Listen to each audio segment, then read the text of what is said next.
ओम शांति। आज 30 जनवरी 2021 के मधुर महावाक्य है और आज की मुरली में बाबा ने एक बहुत सुंदर रहस्य बताया है।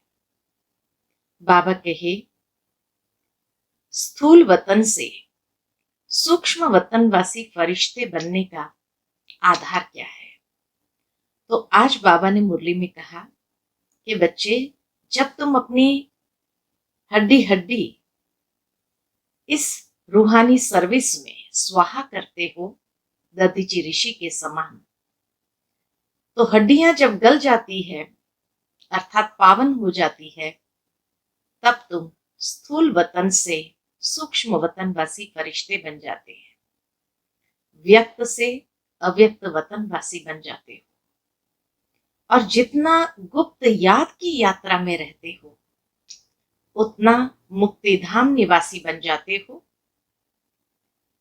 और फिर जीवन मुक्ति में तुम्हें आना है।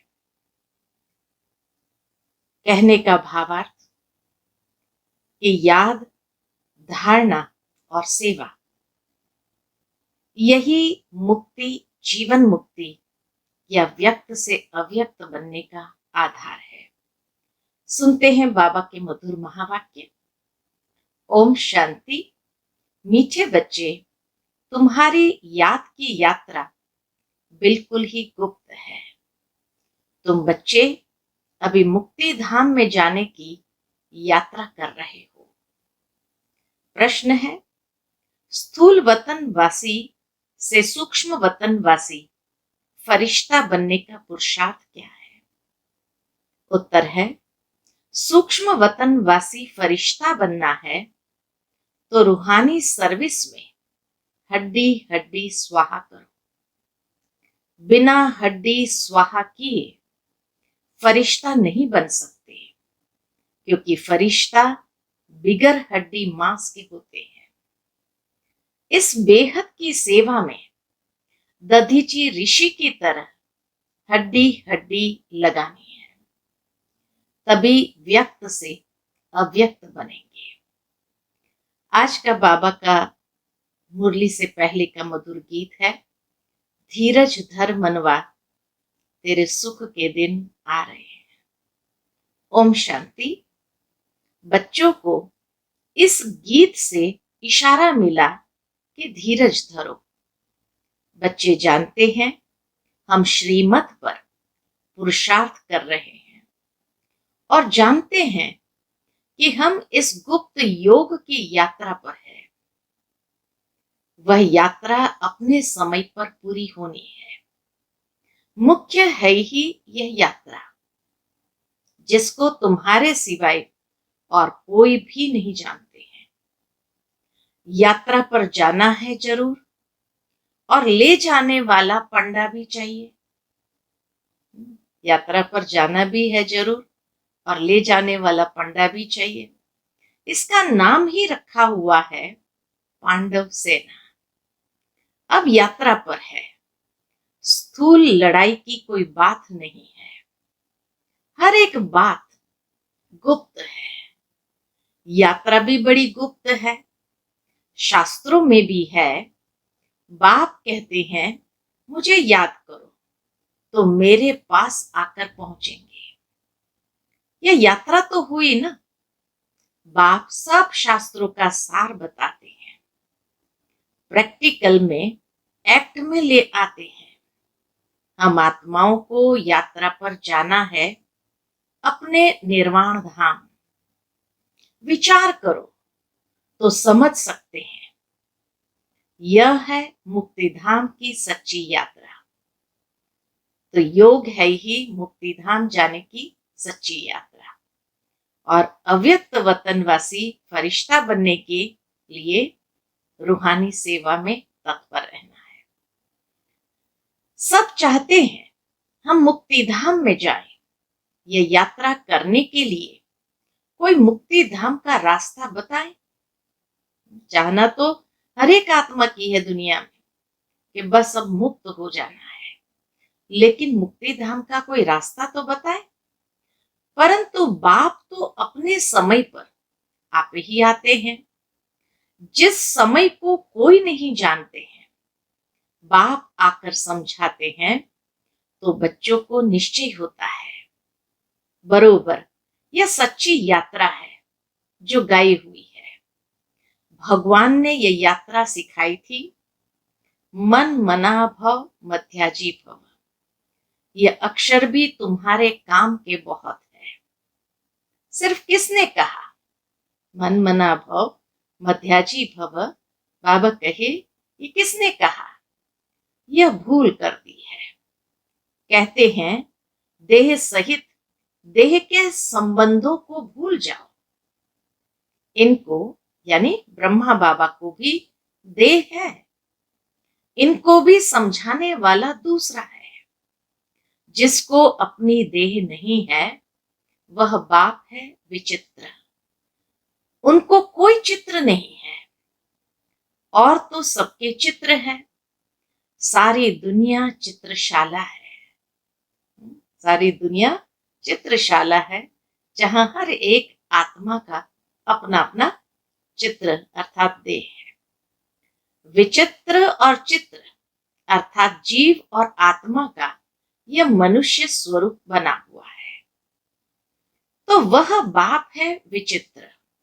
समझाते हैं मुझे इस चित्र का आधार लेना पड़ता है। बरोबर, शास्त्रों में है।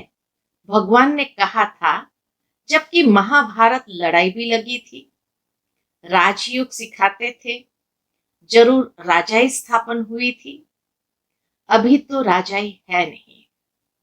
राजयोग भगवान ने सिखाया था नई दुनिया के लिए, क्योंकि विनाश सामने खड़ा था।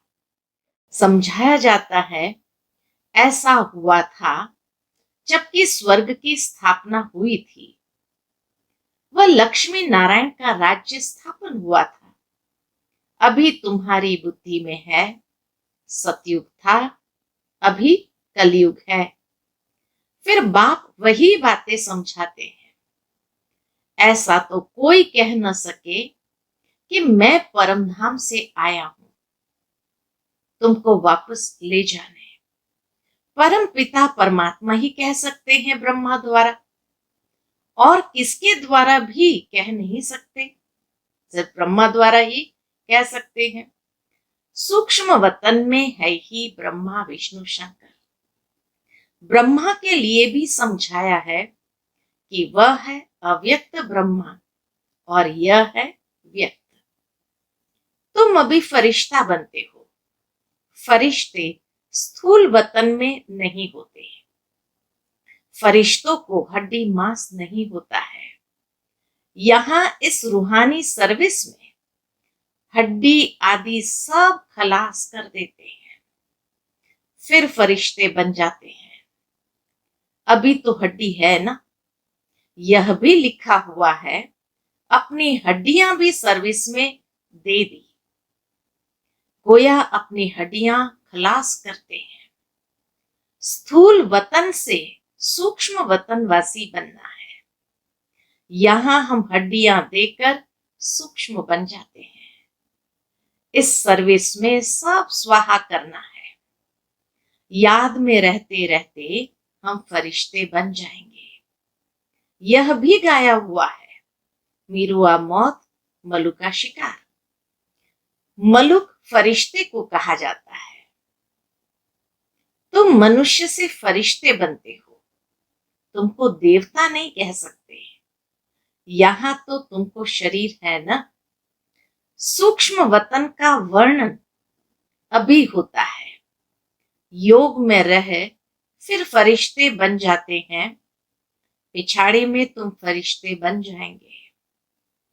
तुमको सब साक्षात्कार होगा और खुशी होगी। मनुष्य तो सब काल का शिकार हो जाएंगे। विनाश में हर कोई काल का शिकार हो जाएंगे। तुम्हारे में जो महावीर है वह तो अडोल रहेंगे। बाकी क्या क्या होता रहेगा, विनाश की सीन तो होनी है ना। अर्जुन को विनाश का साक्षात्कार हुआ, एक अर्जुन की बात नहीं है। तुम उन बच्चों को विनाश और स्थापना का साक्षात्कार होता है। पहले पहले बाबा को भी विनाश का साक्षात्कार हुआ। उस समय ज्ञान तो कुछ था नहीं। ब्रह्मा बाबा को भी सबसे पहले विनाश का साक्षात्कार बनारस में गंगा तट पर हुआ। उस समय कुछ ज्ञान तो था नहीं। देखा सृष्टि का विनाश हो रहा है। फिर चतुर्भुज का साक्षात्कार हुआ। समझने लगे यह तो अच्छा है। विनाश के बाद हम विश्व के मालिक बनते हैं, तो खुशी आ गई। अभी यह दुनिया नहीं जानती कि विनाश तो अच्छा है ना। पीस के लिए प्रयत्न करते हैं, परंतु आखिर विनाश तो होना है। याद करते हैं पतित पावन आओ, तो बाप आएंगे जरूर, आकर पावन दुनिया स्थापन करेंगे, जिसमें हम राजाई करेंगे। यह तो अच्छा है ना। पतित पावन को क्यों याद करते हैं? क्योंकि दुख है। पावन दुनिया में देवताएं हैं, पतित दुनिया में तो देवताओं के पैर आ नहीं सकते। तो जरूर पतित दुनिया का विनाश होना चाहिए। गाया हुआ भी है, महाविनाश हुआ। उसके बाद क्या होता है? एक धर्म की स्थापना। सो तो ऐसे होगी ना। यहां से राजयोग सीखेंगे, विनाश होगा। बाकी भारत में कौन बचेगा? जो राजयोग सीखते हैं, नॉलेज देते हैं, वही बचेंगे। विनाश तो सबका होना है, इसमें डरने की बात नहीं।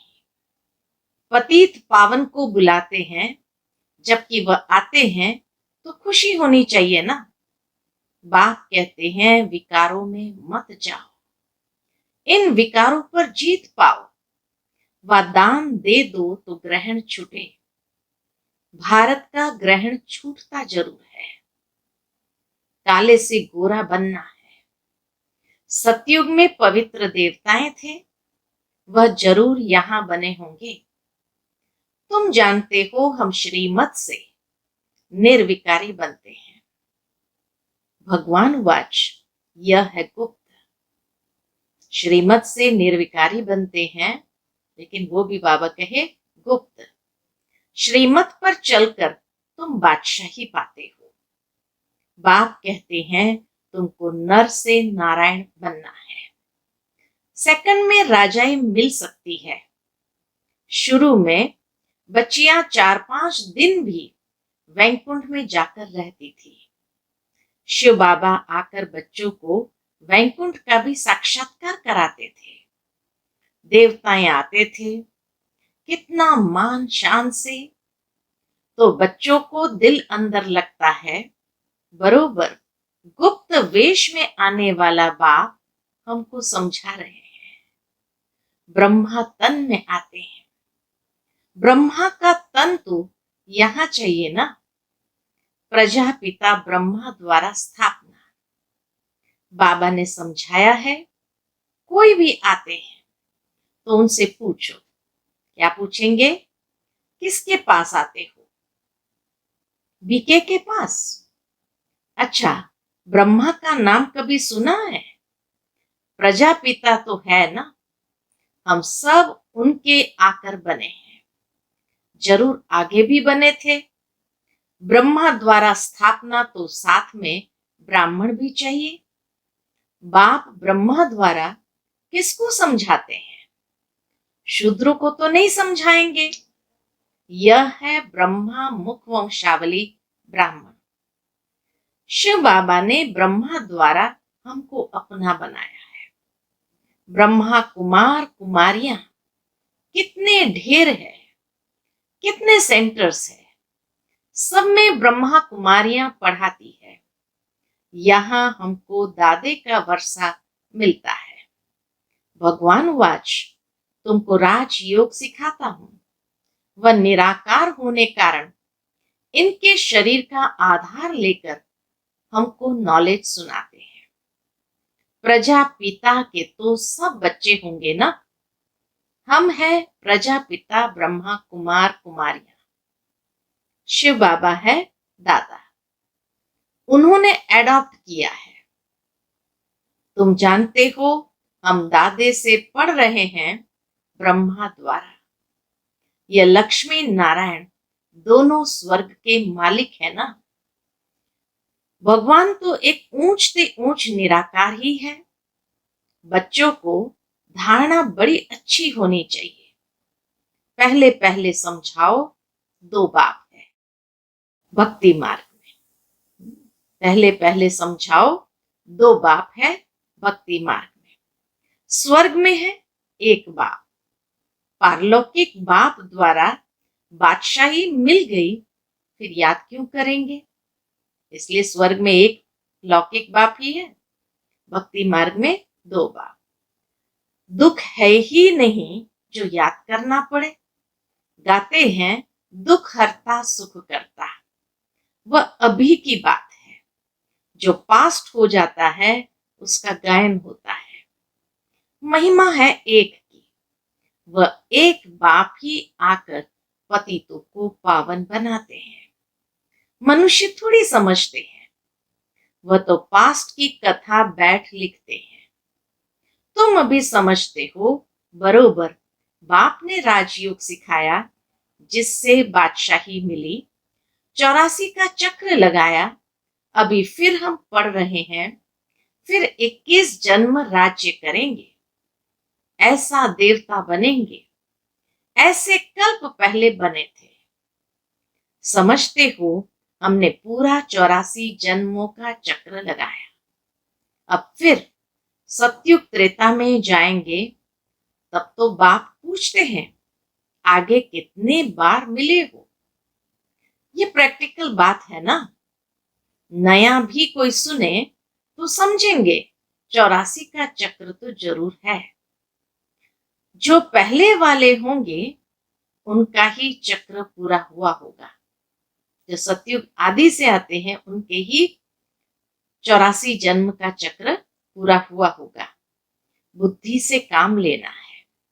इस मकान में, इस ड्रेस में बाबा, हम आपसे अनेक बार मिलते हैं और मिलते रहेंगे। पतित से पावन, पावन से पतित होते ही आए हैं। कोई चीज सदैव नई ही रहे, ये तो हो ही नहीं सकता। बाबा कहे कोई चीज सदैव नई ही रहे, ये तो हो नहीं सकता। पुरानी जरूर बनती है। हर चीज सतो रजो तमो में आती है। अभी तुम बच्चे जानते हो, नई दुनिया आ रही है। उनको स्वर्ग कहा जाता है, यह है नर्क। वह है पावन दुनिया। बहुत पुकारते हैं, हे पतित पावन, हमको आकर पावन बनाओ, क्योंकि दुख जास्ती होता जाता है ना। परंतु ये समझते नहीं कि हम ही पूज्य थे, फिर पुजारी बने हैं। द्वापर में पुजारी बने, अनेक धर्म होते गए, बरोबर पतित से पावन, पावन से पतित होते आए हैं। भारत के ऊपर ही खेल है। तुम बच्चों को अब स्मृति आई है। अब तुम शिव जयंती मनाते हो। शिव जयंती आ रही है तो बाबा के अब तुम शिव जयंती मनाते हो। बाकी और कोई शिव को तो जानते ही नहीं है। हम जानते हैं, बरोबर हमको राजयोग सिखाते हैं। ब्रह्मा द्वारा स्वर्ग की स्थापना हो रही है। जरूर जो योग सीखेंगे, स्थापना करेंगे, वही फिर राज्य भाग्य पाएंगे। हम कहते हैं बरोबर, हम कल्प कल्प बाप से ये राजयोग सीख रहे हैं। बाबा ने समझाया है, अभी यह 84 जन्मों का चक्र पूरा होता है, फिर नया चक्र लगाना है। चक्र को तो जानना चाहिए ना। भले चित्र न हो तो भी तुम समझा सकते हो। यह तो बिल्कुल सहज बात है। बरोबर भारत स्वर्ग था, अब नर्क है। सिर्फ वह लोग समझते हैं कलयुग अर्जुन बच्चा है। दुनिया के कुछ लोग समझते हैं कलयुग अर्जुन बच्चा है। तुम कहते हो यह तो कलयुग का अंत है, चक्र पूरा होता है। बाप समझाते हैं मैं आता हूं पतित दुनिया को पावन बनाने। तुम जानते हो हमको पावन दुनिया में जाना है। तुम मुक्ति, जीवन मुक्ति धाम, शांति धाम, सुख धाम और दुख धाम को भी समझते हो, परंतु तकदीर में नहीं है। तो फिर यह ख्याल नहीं करते कि क्यों न हम सुख धाम में जाएं। बरोबर हम आत्माओं का घर व शांति धाम है। वहां आत्मा को ऑर्गन्स न होने कारण कुछ बोलती नहीं है। शांति वहां सबको मिलती है। सतयुग में है एक धर्म, यह अनादि अविनाशी वर्ल्ड ड्रामा है जो चक्र लगाता ही रहता है। आत्मा कभी विनाश नहीं होती है। शांति धाम में भी थोड़ा समय ठहरना ही पड़े। ये बहुत समझ की बातें हैं। कलयुग है दुख धाम। कितने अनेक धर्म है, कितना हंगामा है। जब बिल्कुल दुख धाम होता है तब ही बाप आते हैं। दुख धाम के बाद है फुल सुख धाम। शांति धाम से हम आते हैं सुख धाम में, फिर दुख धाम बनता है। सतयुग में संपूर्ण निर्विकारी, यहां है संपूर्ण विकारी। यह समझाना तो बहुत सहज है ना, हिम्मत चाहिए। कहां भी जाकर समझाओ।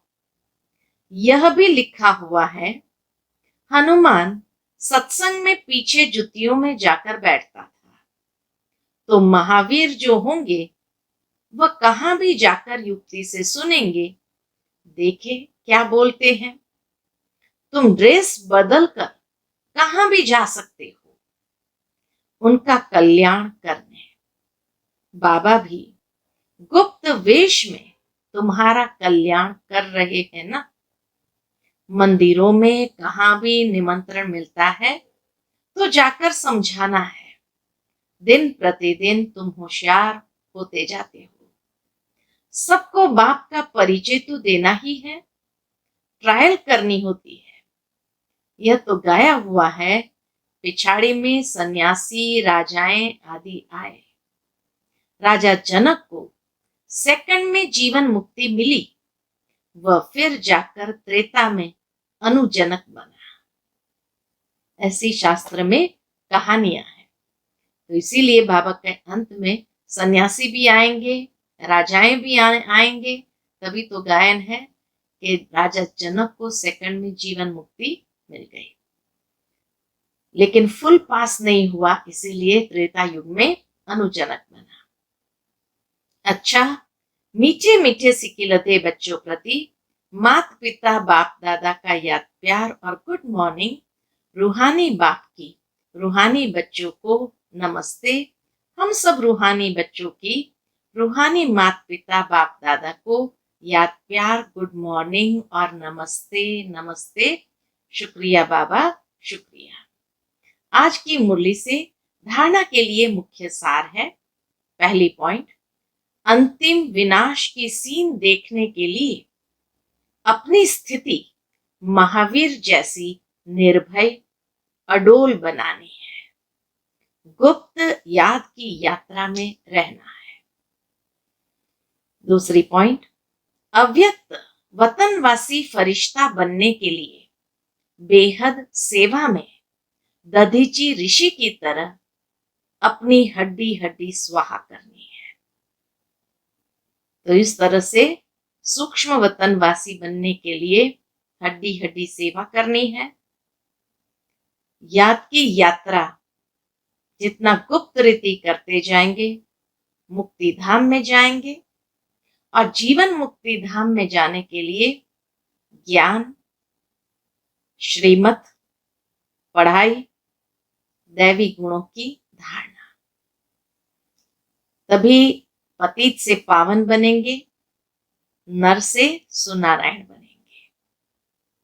आज का बाबा का मधुर वरदान है, एकांत और अंतर्मुखता के अभ्यास द्वारा स्वयं को अनुभव से संपन्न बनाने वाले मायाजीत भव। एकांत और अंतर्मुखता के अभ्यास द्वारा स्वयं को अनुभव से संपन्न बनाने वाले मायाजीत भव। नॉलेजफुल के साथ पावरफुल अर्थात अनुभवी मूर्त बनने के लिए एकांतवासी और अंतर्मुखी बनो। डगमग होने का कारण है अनुभव की कमी। इसीलिए सिर्फ समझने समझाने वाले या मनन मूर्त नहीं बनो, एकांतवासी बन हर पॉइंट के अनुभवी बनो, तो किसी भी प्रकार के धोखे से, दुख व दुविधा से बच जाएंगे। किसका बच्चा हूं, क्या प्राप्ति है, इस पहले पाठ का अनुभव कर लिया तो माया जी सहज ही हो जाएंगे। आज का स्लोगन है, जिम्मेवारी संभालते हुए डबल लाइट रहने वाले ही बाप के समीप रत्न है। जिम्मेवारी संभालते हुए डबल लाइट रहने वाले ही बाप के समीप रत्न है। अच्छा, ओम शांति।